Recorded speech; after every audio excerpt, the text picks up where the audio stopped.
Here's a quick video update about my Dodge Viper ACR. As I mentioned in a previous video, I had what looked like wheel bearing grease coating the inside of one of my wheels.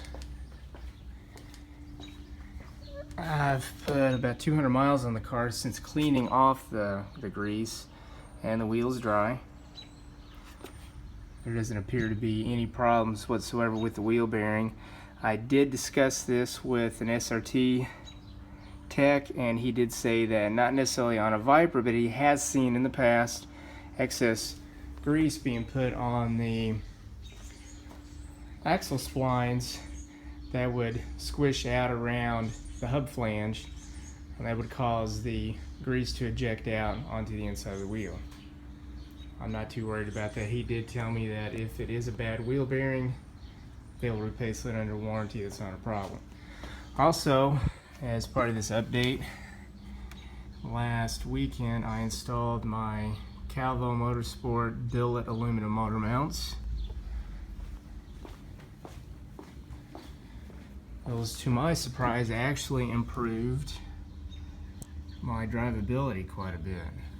The car is much smoother.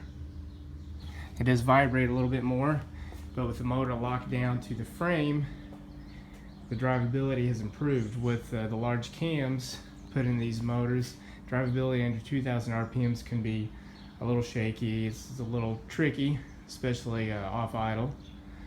The motor mounts tight everything down, makes it much more drivable. You can actually lug the car on the highway at 1,500 RPMs. Before, you couldn't do that. Sixth gear was pretty much worthless under 75.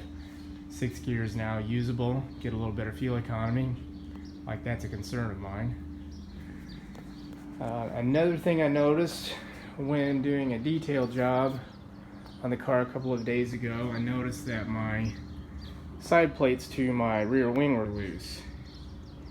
It turns out the security bolts that were put in the wing from the factory were too long. They were bottomed out in the main part of the wing, not allowing the plate to be tightened down all the way. That was the case with all 6 bolts. I replaced all 6 of them with a couple of polished stainless bolts I had laying around. Next on the list is to set the ride height for the track, corner weight, and align it. And I should be hitting the autocross and road course a little later this spring or early summer.